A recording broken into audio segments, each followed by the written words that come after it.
Hi folks, welcome to Monday's edition of the I Write Radio podcast stroke videocast. I've got Jimmy Hutton with me today and Stuart Lockhead. Hello. I'm Norrie Stewart. We're going to do a very short piece on the press conference because both Stuart and I were getting haircuts and missed it. I've no idea what your excuse is, Jimmy. What were you up to? I was out in the park, mate, having a little bit of fresh air and enjoying some real life.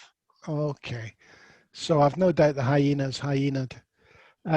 So we're going to be mostly on the various, well, apart from Dougie Ross, who was interviewed on Good Morning Scotland this morning, we've got a wee clip of that for you. But we're going to talk about Ruth Davidson. Geo Kerevan seems to be writing every day at the moment. Ruth Wishart. Sorry, Ruth Wishart. I was thinking Dougie Ross there. I know, I don't blame you. And Iain Lawson, who's becoming more popular. We seem to be picking up a lot of articles from him at the moment. But the presser this morning, I believe you two caught the last question. Yeah, so it was.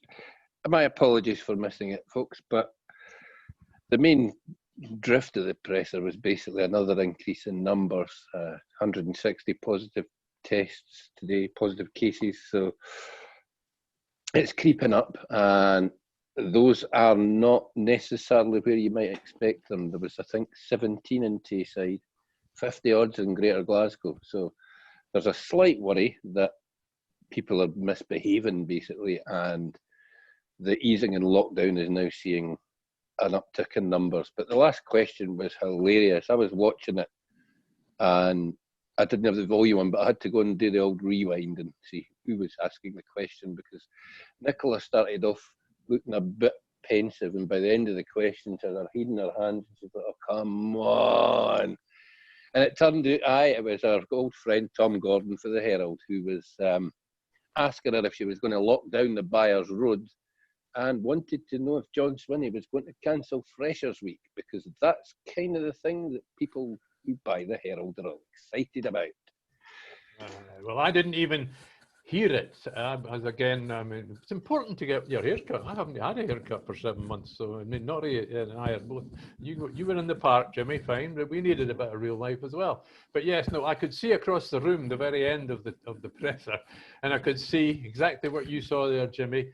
There was Nicola Sturgeon with her head on leaning to one side in her hand on the lectern, looking totally comfortable, eating Tom Gordon alive. I didn't know who she was having a go at, but God, I've never seen somebody quite so comfortable at the lectern as Nicola Sturgeon. Aye, well, I think Mr. Gordon, Norrie has told us off air he's had previous dealings with the said gentleman, and he was a gentleman, in fact. But aye, he's an absolute hyena now. He's a horse's bahookie, and he got himself kicked this morning. So. I'm going to relate the tale because it shows you a kind of change in the patterns in our press corps. Way back, it must have been before the referendum, I think. I was at a demo outside Holyrood and Tom Gordon was doing the Vox Pops thing, going around just asking some people questions, and he approached myself and the late Alex Grant, good guy Alex, sorry he's not with us anymore, but he asked me a few questions about what, he obviously looked at me and thought, middle class white guy, what's he doing at a demo for independence? So he came up, asked me a few questions, and I gave him a few polite answers. And I turned to Alex and said to him, I think that might have been a mistake. That's the Herald, you know. I can see my quotes being twisted and taken out of context. But no, Tom Gordon reported them accurately and in full, which was very nice. I'm not sure he would do that now. But see him doing that now. 6 years ago, he was a real journalist. Put it that way. And now he isn't. Well, he's a different, isn't he? He's head of, is he not their political editor now? I think he might well be. It must be that just the Daily Herald, because Ian McWhirter is political editor there at the Herald as well. But Is McQuarter not a Sunday guy now though? I thought he's got a column midweek as well, is he not? Was he? Well, he's certainly changed as well, talking about people changing streams. Well, I'm saying certainly, but it certainly appears to become more pro. Who knew there were gradations of fuddery at the Herald? Well, think about it. They share the same office as the National, but except you'll have to excuse me a moment, guys. But they've got a much bigger team, the Herald. Aye. And it's the same open plan office as far as I know, as I recall. I can't reference anybody up to date. I used to have somebody who worked there, but not anymore. But I don't know. Yes. The Herald.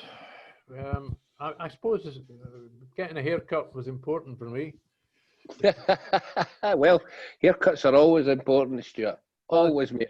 I was thinking of shaving my own head today, and then I thought better off it. I think it might be time to go and boost the economy by getting a barber £6 to shave my napper for me. Oh, well, okay. Well, it was also the first time, apart from yourself, when you came round here for printing, that I've had anybody in my house in the this year. So it was a big event for me this morning. Mm-hmm. We running about with your antibacterial spray as soon as the house was empty again, mate. Not quite, but yes, there was a lot of that careful stuff going on. But it's a bit difficult to be careful when you're getting your hair cut. But I wore a mask for most of it. How did you? As long as it wasn't your gimp mask, I'm sure the barber was fine. Sorry about that, folks. I was expecting a delivery. I hope it was something entertaining, Norman. I've no idea. It wasn't for me. Oh, it's for my wife. It's probably a blow-up black man. Ruth Wishart's piece. Yeah, Ruth Wishart. Wow. Ruth Wishart is a very mainstream, very experienced, well-known journalist.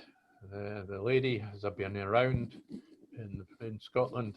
She really knows her stuff. And she's picked up on something that we picked up on a couple of days ago, which is we appear to be suffering from bots, which are, well, let's put it this way. There is a proposed rally.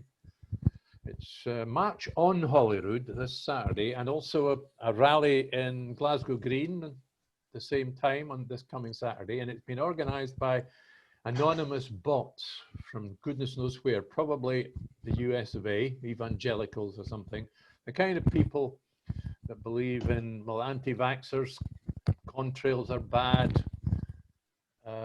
you shouldn't wear a mask, just go around infecting everybody else. Mm-hmm. And yeah, Ruth Wishart did reference the Trafalgar Square version, which was on Saturday. Apparently, David Icke was there, and he spoke for 2 hours, and not a reptile was seen. Aye, you're right, mate. I had a wee look at delve into this March on Holyrood Save Scotland Facebook page that seems to be behind this weekend's malarkey. And it's interesting. I'm interested in language, and it's interesting you pick up patterns of language. You know, people making the same or very similar spelling mistakes, or capitalization of letters where there should be no capitalization, and you see it a lot on their page. There's also quite a few profiles that I had a look at. Some of the worst comments. There was some, for example, somebody who described Jacinda Ardern as looking emaciated like a little swamp rat demon. So I had a wee look at her profile, and it's a recently reactivated profile. Nothing had happened on the profile for 18 months. Suddenly she's all over this particular movement. There's quite a few very similar like that. That just screams about bot farm to me, because you can go and buy 30 deactivated Facebook programs online for a couple of quid, and then there you go. Suddenly you've got a decent, as long as you're willing to put in a wee bit of effort, that's a decent amount of commentary to go on strange wee Facebook pages. So our friend Jay, she pointed me in the direction of another one called Saving Scotland. There's a Saving Scotland Edinburgh group, a Saving Scotland Glasgow group, and they're also pointing to the same rally on this Saturday. And again, I went and had a look at one of the admins, William with a U instead of a W at the start. Wally. And I looked at this guy, and it's like they had 4 friends, and they were all foreigners from goodness knows anywhere in the world. No photographs, nothing personal at all. You know, fine, this person doesn't exist. And yet they were whipping up Scottish people with probably innocent people. They think they're going to save Scotland. Yeah. Well, one of the guys behind it, and he does have a genuine profile. But what he actually wrote was, "We do not believe testing and trace regime works. It is unscientific and must stop, as there are no cases of infection from COVID-19." Now that is abject nonsense. Apart from anything else, it's no test and trace in Scotland, it's test and protect. Clearly it's working, or we wouldn't have shut down Aberdeen, Cooper Angus. We wouldn't have found over 1,000 contacts at Cooper Angus, and they're all isolating. So it's nonsense. And then when you get into some of the weirder stuff, you're right, Stuart, they believe in the contrails and the 5G malarkey, and they're busily telling you that Bill Gates and George Soros are. But these people are dangerous. They are very dangerous. They're very dangerous to me. I'm a very high risk. They say there are 4 things that are liable to kill you with coronavirus: age, obesity, heart disease, and lung disease. I've got all 4. Well, Stuart, I tell you, you should have laid off that walking up hills nonsense.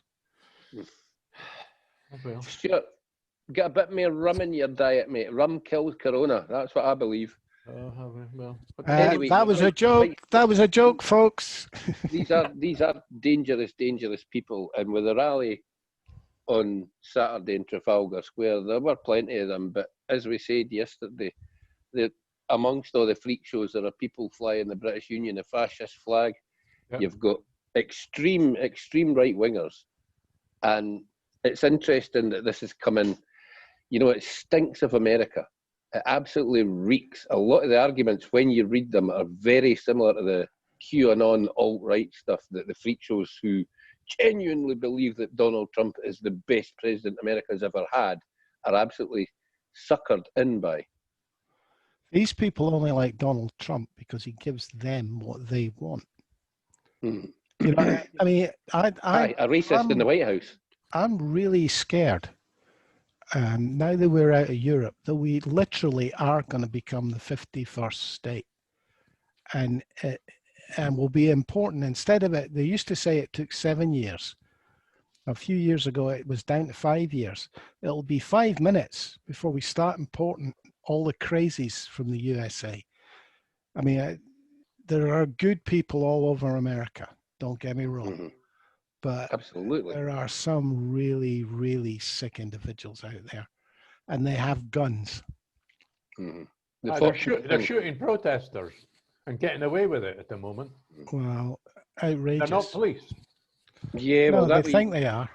That wee Rittenberger clown, his mammy needs to be charged with murder too, because she drove him across from one state to another with a gun that he was not licensed to use or carry. So she is almost as culpable as he is in my mind, so both of them should go down. This is the guy that shot a couple of protesters dead. Aye. Isn't there a law in America that says basically if you were in the same room as the person that committed the murder in the last 24 hours, you're a murderer as well? There's pretty much, some pretty draconian stuff in America. That's an exaggeration, but... It is an exaggeration, mate, but there's definitely a common cause law, because there's a common cause law here. And there's definitely one in America, and it's been there for quite some considerable time. Maybe you've got a good point then, Jimmy. I do worry about these freak shows, mate, because they do suck people in. I mean, I'll no name names, mate, but there's a person that used to drink in the port quite regularly that's on this page banging the drum for these people. All right, she's a bit of a freak show, but they're sucking good people. I think my wife fell out with her the other day, actually. Barry, good timing. She supplies China to people, does she not? I think that could very well be the Yeah. Can I just give a quote from Ruth Wishart if you're going to move on? She says here, these people are urging no more lockdowns, no social distancing, no masks. They were urging us, in effect, to put the health of everybody at risk in order to protect them from any personal inconvenience. Aye. That's it in a nutshell. I mean, I think we should let them all meet in a big church hall, all of them, out of the rain, with a big pot of smelly coronavirus in the middle of the floor. The trouble is, they go in you'll bump into them in the bloody shop, in the supermarket, and they're the ones not wearing masks. I got annoyed in Asda this morning when I went in there, and most of the customers were wearing masks, but half the staff weren't. There were an awful lot of them. I can see one or two having a reason, but there seemed to be an awful lot of people, stuffing shelves. Every time I went round an aisle, there was another one without a mask.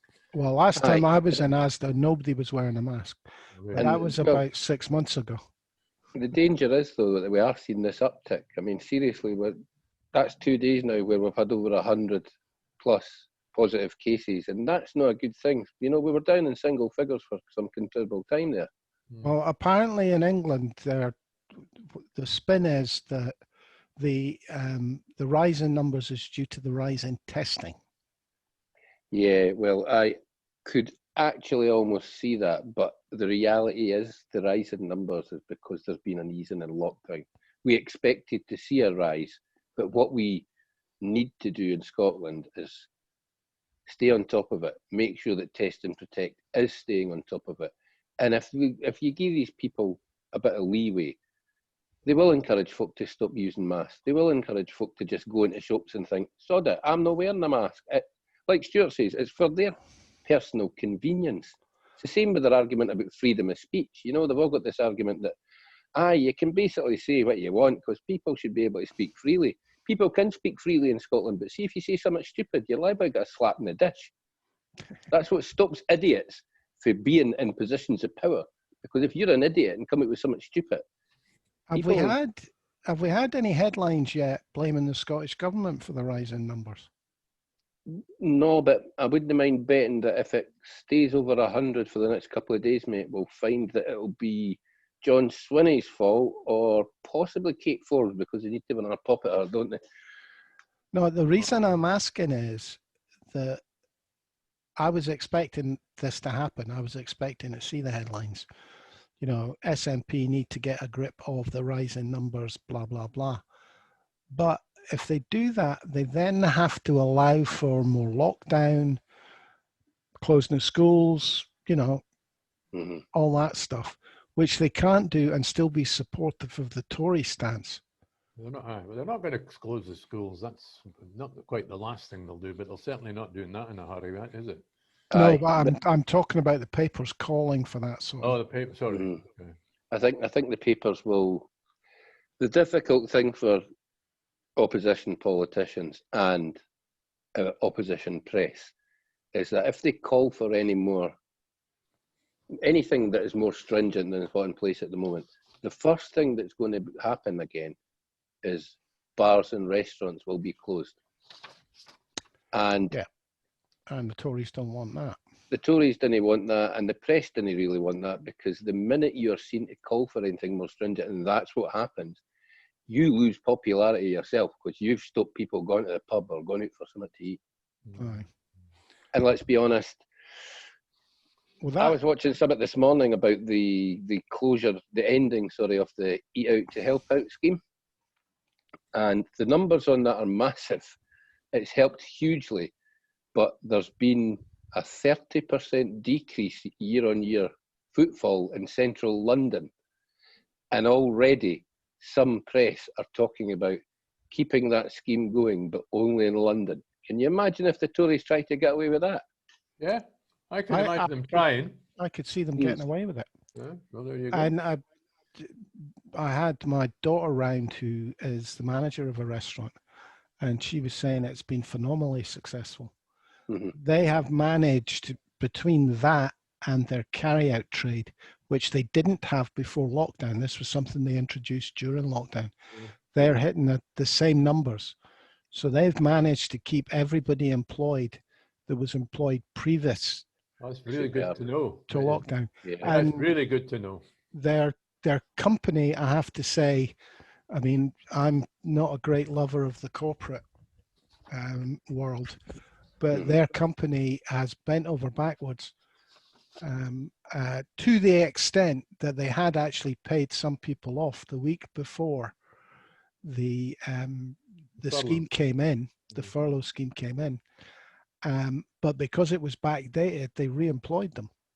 Brilliant. I knew other people that happened for. But look, we appear to have made a link to Iain Lawson's article. Yes, aye.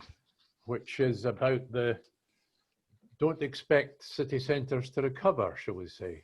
Jimmy, you know more about this than I do, I think, don't you? Well, it's something that I've well, no interested in, Stuart, but it's something we spoke months and months ago about sectoral support and sector-specific support for the likes of tourists and tourism industries and restaurants and what have you. It all kind of falls together. If I think the general populace and a lot of companies, there'll be a bit of backlash at Boris trying to force people back to offices to save Pret, to save the shareholders of Pret and Costa Coffee and Starbucks. I don't care if Starbucks are losing money right now. And city centres,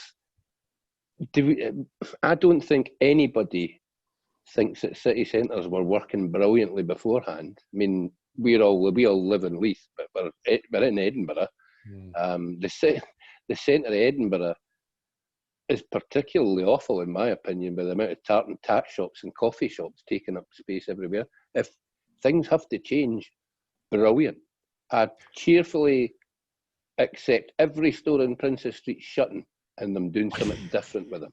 Well, look, the argument is, in Iain Lawson's article, is that people, as you say, will be scared to go back into the office. They've discovered they can work from home. They've discovered, the people who work, the companies that employ them have discovered that they're just as productive at home. And that city centres are never going to recover to the extent that they did before. And then as you were saying earlier on, Jimmy, as well, and as I've summed it up as well, it's time to invest in Fife. People won't actually be coming into Edinburgh to go to work. They'll be staying in Fife, working from home and spending their money in Cooper and Glenrothes. Well, the one thing I would say, Stuart, with us living in Leith, mate, it's to be noted there are very few chain coffee shops in Leith, because loads of people long ago opened up their own wee coffee shop or their own wee cafe.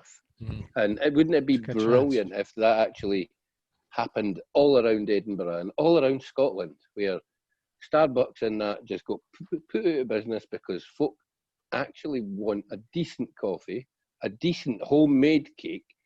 And frankly, if the city centres are toiling, great, you'll be able to pick a shop at a decent rent. And offices, boom, you can just repurpose offices for mixed use accommodation with meeting rooms and coffee shops and what have you on the bottom couple of floors.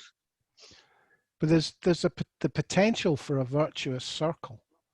Yes. You know, you have these office blocks, and as you say, turn them into mixed use, meeting rooms for, well, smaller offices for businesses that need to maintain offices, meeting rooms, and Leith is full of places you can buy a desk for a day.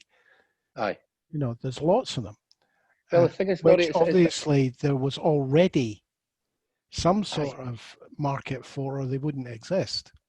It's a model that works. As you say, the virtuous circle thing, it's a wonderful idea, but it's been poo-pooed so often by big businesses, by vested interests who don't want to see a virtuous circle, because virtuous circle also means that money moves in circular manner rather than moving upwards. Yeah. And the other thing I noticed was Dougie Ross's, the leader of the Tory office in Scotland. He's come out with a plan to save the economy that involves building infrastructure. If people are staying at home, If they're no longer having to commute into the office, what do we need the extra infrastructure for? Is this the extra lane on the M8? Is that what the headline? I don't think. I mean, I've got a clip of the interview he did on Good Morning Scotland that I'll play at the end for us to have a laugh at. But he's got one proposal which Gary Robertson did very well with when questioning him. He's got one proposal to introduce a Swedish system where what they do is they try to marry people that are unemployed, try to marry their skills to the job market, what's been looked for in the job market. Apparently, it's a very successful scheme. So Robertson asks him how he's going to pay for it. And he says, well, when we introduce the scheme, we'll boost the economy and there'll be more tax paid to the exchequer. And Gary went, yeah, but how are you going to pay for it? And he just kept saying the same thing. And Gary Robertson says, yeah, but you're putting the cart before the horse. Wait a minute, no, you just described what the job centre does anyway. Marries people with jobs. He did. Gary Robertson did ask him what they were going to do with the job centres when they became redundant. No, it's the usual Tory thing. They'll blab on. They won't tell you where the money's coming from to do it. And they'll not worry about how ridiculous the scheme is because they'll never get into power to introduce it. Aye. Well, there's interesting benefits from a new modern take on the city centre, the new normal. For example, public transport, all of this can be caveated with the fact that everybody knows I want to see an independent Scotland, and I think an independent Scotland will prosper. But the spending priorities of an independent Scotland could be so much different if this new normal does kick in, if more people work from home. Are we going to need new roads, new bus lanes? No, because folk want to be on the buses because they'll not be travelling into Edinburgh as much. They'll not be travelling into Glasgow as much. Well, everybody's talking about working from home, i.e. not travelling into the city centre. But there was a guy, I think it was on Newsnight, came out with this idea of satellite offices, which, you know, you're living in Leith, but you normally work in the middle of the town. It's a 40-minute bus ride.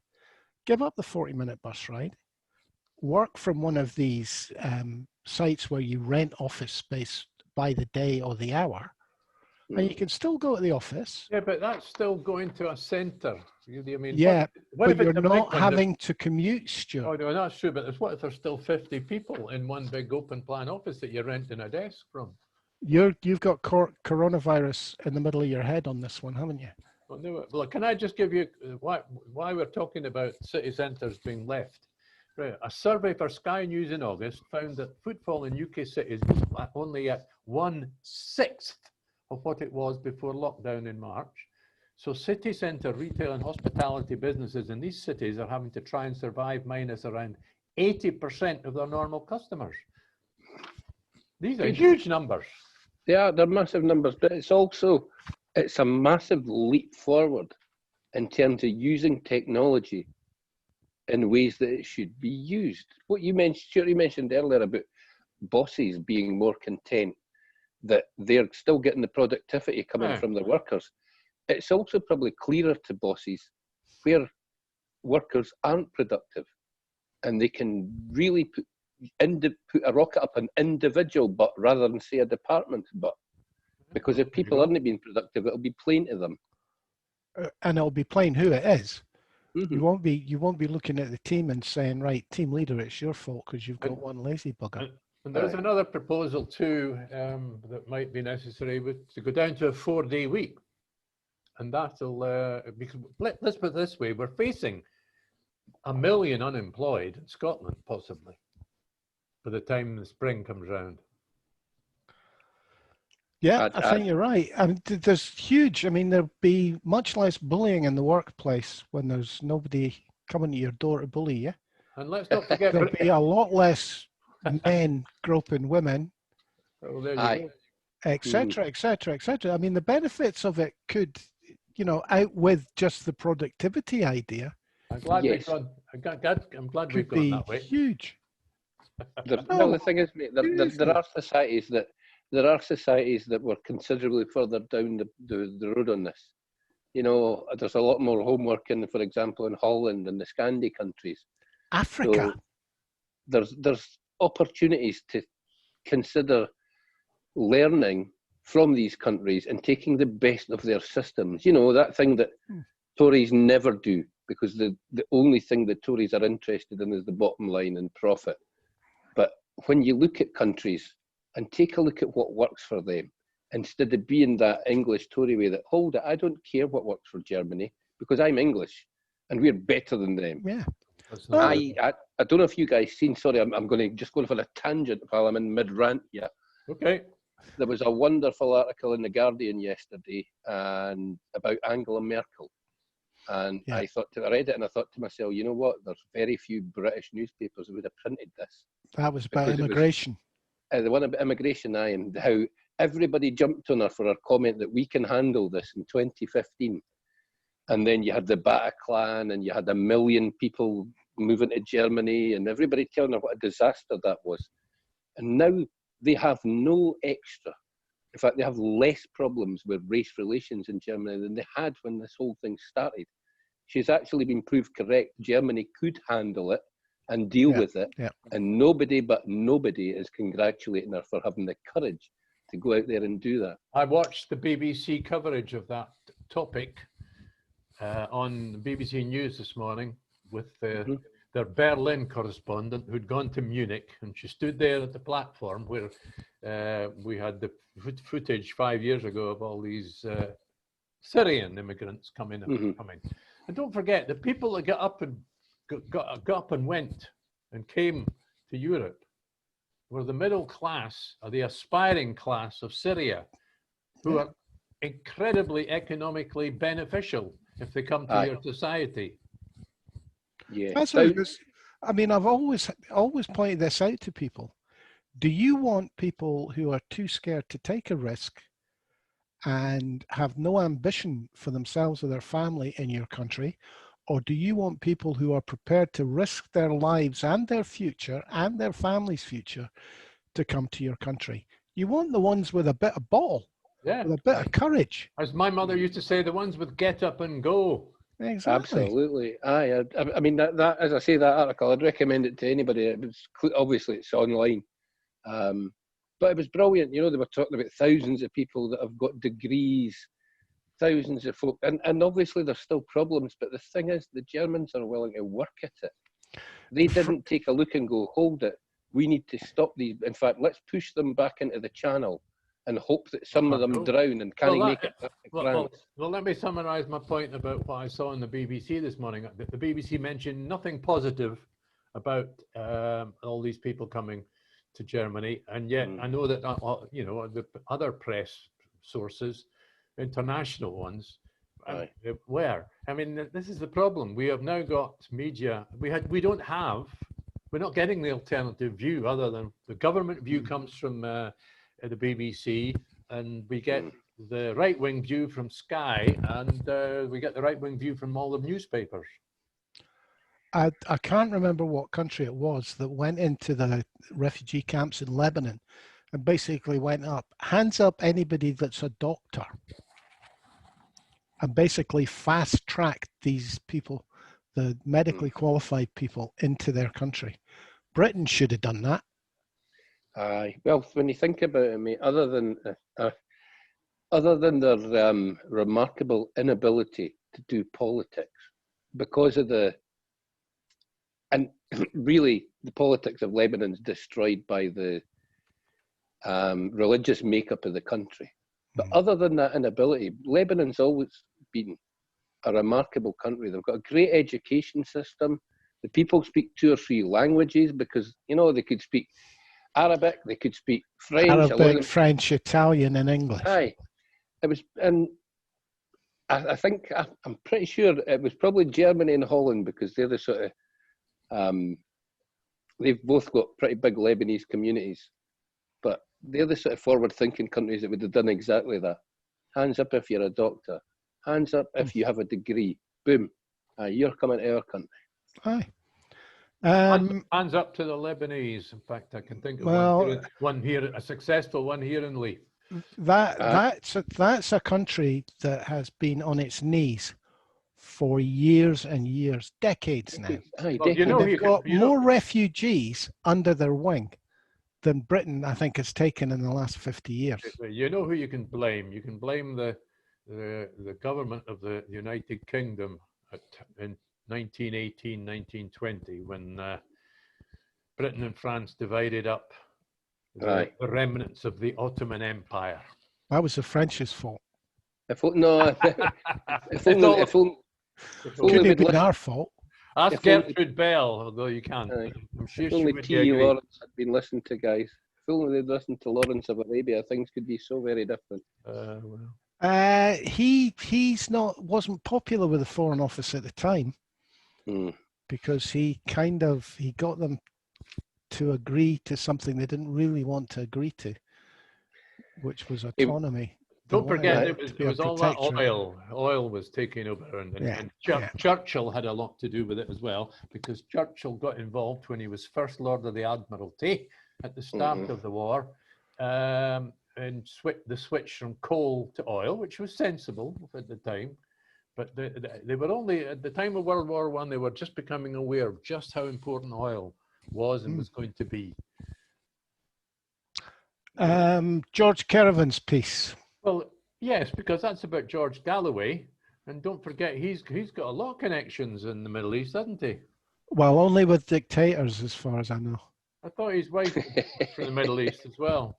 One of them was, yeah. You're not allowed to talk about his wife since you got him thrown off of Twitter, mate. Oh, I got Twitter. They didn't have that account for very long, did they? It got banned from Twitter pretty quickly. He's had quite a few wives. Well, the current one, I think, as far as I know. Right. Well, George Kerevan thinks we should be wary of the other George. Yeah, I agree to an extent. There's been a lot of money chucked at unionism in all forms. George was just another one, but let's be clear, he spent a lot of money on his website. His social media footprint wouldn't have come cheap. I think I'm wary of them all, mate. Him in particular, because at the end of the day, there's always fools out there who are going to listen. You know what I mean? There are people who don't believe Galloway could be working closely with Gove and Cummings, but you've got to remember, all three of them are pals with Steve Bannon, and Steve Bannon sits there with the Koch brothers' purse strings. So where's, and I'm sure Galloway will go anywhere for the money. Well, he's shown that in the past, mate. Aye. What I particularly liked about George Kerevan's article was his even-handed historical view of George Galloway. Because, well, my first memories of George Galloway were that he was a socialist firebrand. He looked like he could go places in the Labour Party. He's a Stalinist, always has been. Yeah, well, I'm not arguing that. I mean, there was plenty of Stalinists in the Labour Party, Stuart. I've never liked any of them. Well, but the point about George was he had that charisma. He had that ability to, let's say, think on his feet. I mean, we all remember him in front of the U.S. Senate. That was his one moment. I don't think that's fair. He's done it more than once. Him standing with Saddam Hussein. How he admired him. His fortitude, or what was it he called him? He called him indefatigability. Aye. No, but back in the day, and Kerevan obviously knew him personally, by the way he was writing about him. So, had John Smith not been John Smith, Galloway could have led the Scottish Labour Party. Well, I think he could have led the Labour Party, not just the Scottish Labour Party. Nah, mate, because at the end of the day, he was just a mouth. He never ever had power, and his form of left-wing Labour did get power in Liverpool, for example, and made a complete pig's lug of it. But that's a political decision. Had George managed to tone himself down a bit, I think he could have done it. Well, the point of George Kerevan, if George could manage to tone himself down a bit, I could manage to rise to the top of the Catholic Church and get myself a wee number as a bishop or a bloody cardinal, mate. Come, I mean, there's more chance of me being cardinal than there is a part ever toning himself down. All right, but there is a part of George Kerevan's article on George Galloway, which I do agree with, and which is that George Galloway is a disruptor. And that is part of the philosophy that Steve Bannon has been promoting for the Koch brothers, and that's what Cummings promotes and what Gove is aboard for, the disruption. Yes, exactly. And Stuart, there's also the thing that if Galloway, now, I think he's already blown it because all he had was his Twitter bubble and he's already been tossed off that. But if Galloway, if any of the unionist alliances come together and manage to get 10,000 votes across the country, even 10,000 votes could make a massive difference, and we could lose an indie majority because 2 or 3 of these daft wee diddy groups actually do just enough damage to hurt the SNP, and that's what it's all about. All the funding that's been chucked at unionist websites and Facebook pages, that's what it's all about, is getting voters out to in some way stop the SNP getting a majority. I take a British Empire stance on this. I think the more wee diddy parties there are for the unionists, the better. Divide and conquer, split the vote.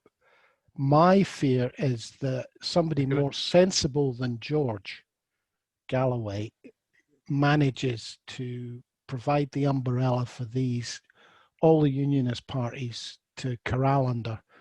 That's my fear. Well, the title George Galloway isn't the man. No, the title for that suggestion is the Grand Alliance. So yes. Now, who was writing about that?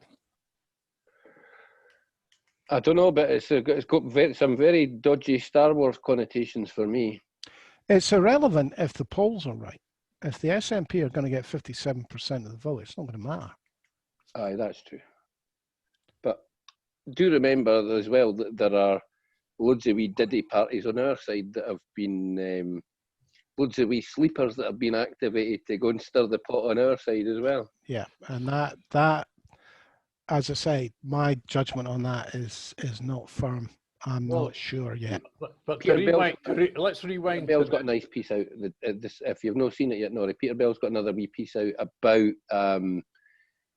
the possibility of what he calls alt-indie parties and what they would actually do, and it's well worth a look.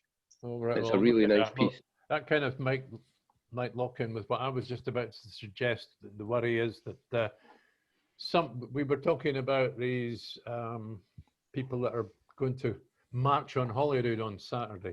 Now the suggestion is that there are quite a few left-wing people in there that might be pro-indie, but they're getting carried away with this. I can't think of anybody mad enough from the yes side to be there.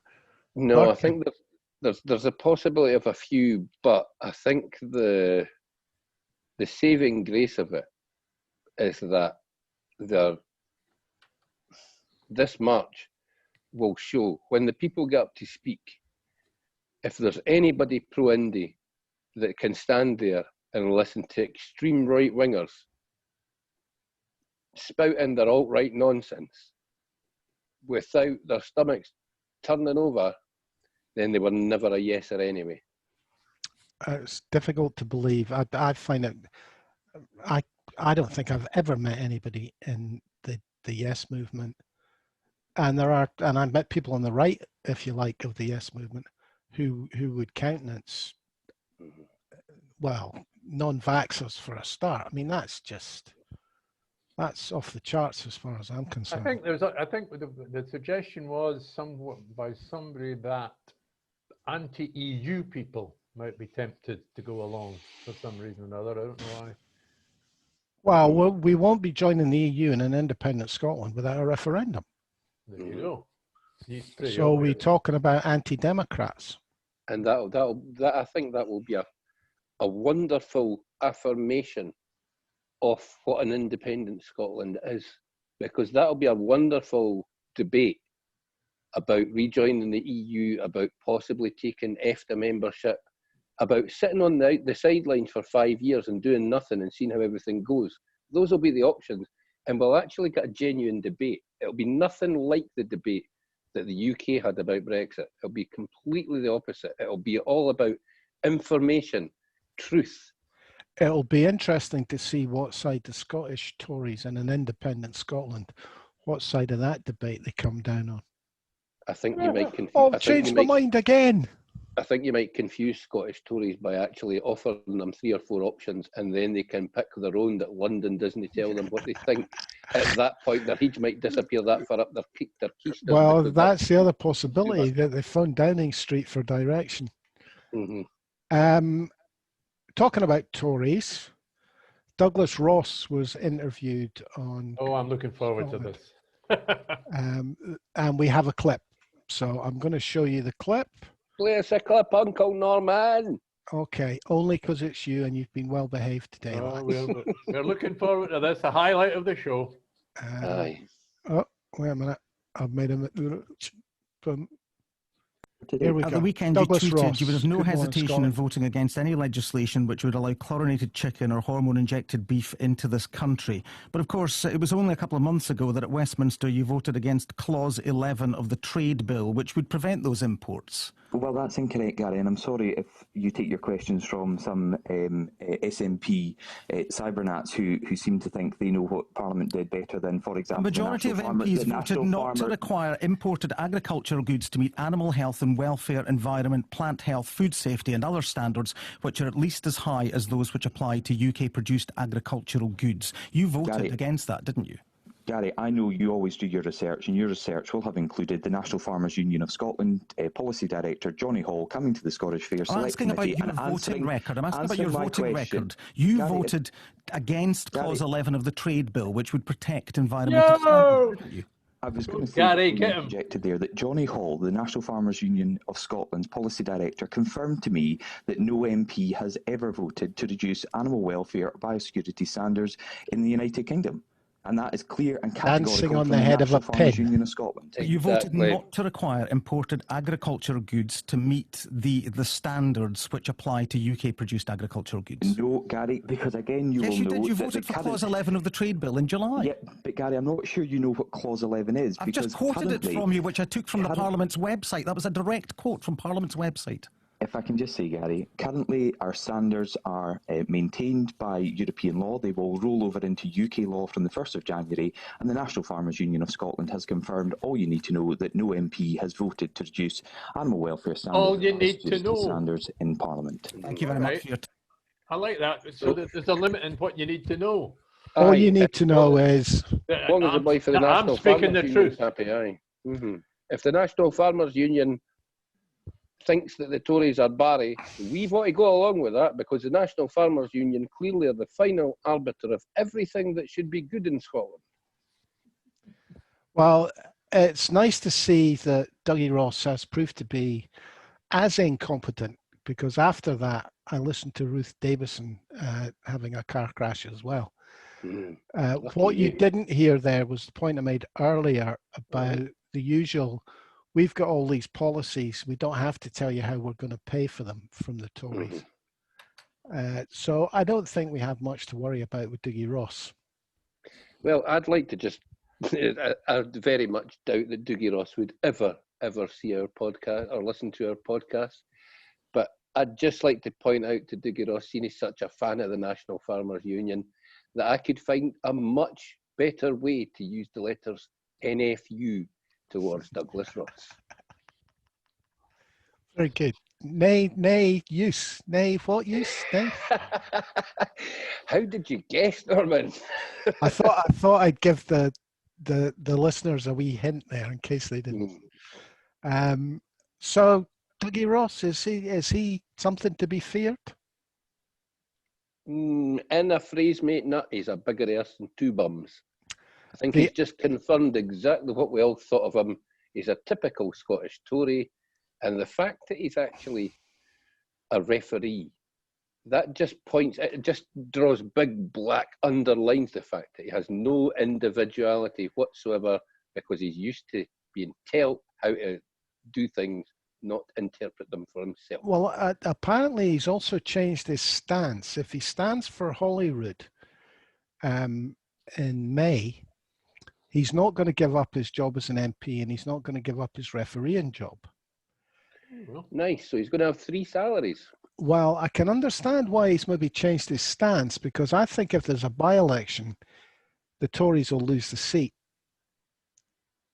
So I think maybe what they're going to do is use... No, he's not going to do it. He's just going on list. Well, I think half a dozen people in Scotland are probably going to try and get 2 seats, one in Scotland, one in Westminster. I've got a sneaky feeling that's the way it's going to go, because they've got talent. I wonder if the SNP should maybe nip around Murray and seeing if they could get, what is it, 15,000 signatures you need for recall? Saying that Dougie 3 jobs isn't doing a good enough job as an MP, so why don't they have to try recall and try and force a by-election upon him? That could be fun. That could be fun. Talking about leaders, new leaders, Dick Leonard, Richard as he's known to his friends, has apparently had a visit in the last few weeks from a group of MSPs at Holyrood in the Labour Party, asking him to get to. Aye. Asking him? I think it would sound more like he's been told. It does sound wonderful there. You'd love to be a fly on the wall when you get a visit from a delegation led by such a sparkling orator and wit as James Kelly.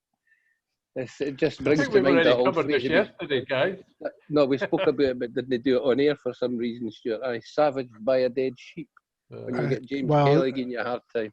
As I said yesterday, that could have taken quite a wee while. Aye, I hope they brought coffee and sandwiches just so that nobody passed away whilst Kelly was doing his savaging. Well, the Herald thinks that Sawas is the man for the job, or they're suggesting he's front runner for the job. Would that suggestion be based upon the fact that his father's money bought the Herald to print an article saying exactly that? Well, they've got Sawas at 1, I think, and Monica Lennon at 2. No, well, I think she got a passing mention. Bomber Bailey got a wee tick, but either would suit me, because I've got enough gossip about the 2 of them to keep us going for a programme at least. Okay, so do we think it'll happen? Do we think he'll be ousted? Oh, I think Dick's going. I don't think he's got long to go, has he? I think, mate, as given that he's an ex-union official, these guys ken how to hang on to a job, their own job anyway. So I think he'll stay till after the election. Make sure that he's got a nice wee pension pot built up for himself. And then, do you think he'll take the Labour Party to a tribunal? No, mate, but if he stays till after the election, he can sit in the back benches for another 5 years on 70 grand a year and doing nothing, eh? That is true. It worked for Joanne Lamont, didn't it? It worked for, what's his face, Ian Gray. But how long does the Labour contest take for leadership in Scotland? I think they could do it pretty sharpish if they wanted to, but as I say, I don't think he's going to make it easy for them, and I'm not quite sure about the rules about ousting them. Do they not have to jump through the same hoops as they do down south? Aye, mate, but let's be honest. Given the way the Scottish Labour membership is of late, they could probably just meet. They could probably meet at Murrayfield Ice Rink and have it sorted out in 5 minutes. But, well, Murrayfield Ice Rink's a bit big. The echoes would confuse them. Aye, but nobody's going to get overheated. Actually, no, you couldn't have James Kelly in an ice rink. He talks that slow. If he slows down any more, he'd stop. Woo. Anybody got anything to finish? Stuart? We started off the day with about 42 articles. Oh, I know. There's got so much to talk about. But Peter A. Bell's got, because of technicalities, should we say, he's now launched a new website, and it's called I Have Questions. Is that right? Oh, I have questions.scot. There you go. So, he's posted about 3 fresh articles. So I think we could have quite a lot to say about Peter Bell tomorrow, I think. Well, there's a couple of good articles there. I agree with you, Stuart. There's plenty to get our teeth into. I have questions. Mm-hmm. Yep. I'll try and find it and put a link up And I want to congratulate you today, Norrie, on your background. It's stayed, the vital information has stayed readable throughout because, well, because I found the gap for my head. You found the gap for your head, and unlike my background, it's not flashing. Why is your background flashing? I've no idea. I'll find out once we finish. All right. Hold it. It's no flashing on my tablet. So basically, you're telling me Stuart's been flashing all day and I've not noticed. It's been flashing green, so don't worry. Stuart, you'll be going on some register at some point if you're sitting flashing all afternoon, mate. Be careful what words you use. We've no idea how the algorithms work. Okay, well, a bit of chaps. Somebody will pay attention to us if the algorithm picks up on us. Thanks, Stuart Lockhead. Thanks, Jimmy Hutton. Bye-bye. Stuart. And thanks for listening, folks. And we'll catch up with you tomorrow, where hopefully one of us at least will listen to the press conference from Nicholas Sturgeon. Do my best. Cheers for now, folks. Thanks for listening.